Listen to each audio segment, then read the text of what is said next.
যে দেশে একজন মানুষ ঠাকুরের দীক্ষায় ছিল না, পরম পূজনীয় আচার্যদেবের পিতৃদেব অর্থাৎ আমাদের আচার্যদেব শ্রী শ্রী দাদা তখন নাট মণ্ডপে বসে আছেন, আমি ছিলাম, আরো কিছু গুরু ভাই দাদারা ছিলেন, রাজশ্রী দা ছিলেন আমেরিকার, আরো অনেকেরাই ছিলেন। দাদাকে ডেকে বললেন একটা সৎসঙ্গ হংকং এ করা যায় না? সবাই অবাক যে এমন জায়গায় একটা সৎসঙ্গ করার কথা দাদা আশীর্বাদ করলেন, তো কি করে আমরা এই সৎসঙ্গকে আমরা কমপ্লিট করব? যে দেশে কিছু মানে না, কিছু শোনে না, খুব অবাক আমরা। তারপর দাদা আমাকে ফোনে যোগাযোগ করলেন, আমি চিনেছিলাম আবার, তখন বলছেন একটা ডেট আমরা ফিক্স করেছি, আমরা একটা সৎসঙ্গ করবো। আমি বলছি, দাদা, যে দেশে ঠাকুরের ছবি বার করে রাখাও নিষিদ্ধ, আমরা কি করে কিভাবে কি করব? বলছে ওই জন্যই তো দাদা মেইনল্যান্ডের কথা বলেননি, হংকং এর কথা বলেছে। তুমি একটা ব্যানার তৈরি করো, চাইনিজ অক্ষরে ব্যানার লেখো ঠাকুরের জন্য, আর আমরা দেখছি কোথা থেকে কত লোক কিভাবে কিভাবে আনা যায়। সত্যি আমার পরম পিতার পরম দয়া, আমি সেদিন দেখেছিলাম প্রায় 70 জন সৎসঙ্গে এসেছিল। আমরা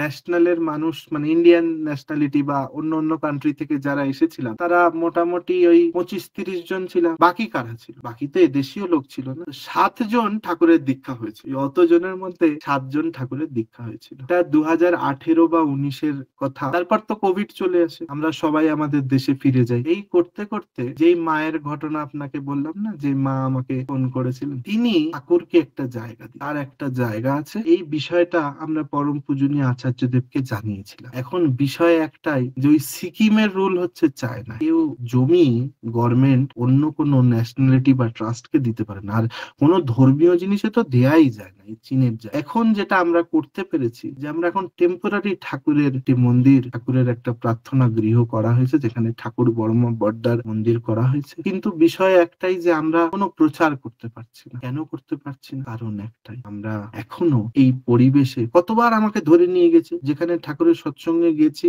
আমাকে বিদেশি দেখে ধরে নিয়ে যাচ্ছে, নিয়ে যাবি নিয়ে যা, কোনো ধর্ম প্রচার করা যাবে না, ঠাকুরের কথা বলা যাবে না, তুমি গান করো, ঠাকুরের ছবি রাখা যাবে না। ইভেন আমার রুমে যখন চেকিং হয়, মাঝে মাঝেই আমার রুমে চেকিং হয়, তখন কি হয় জানেন?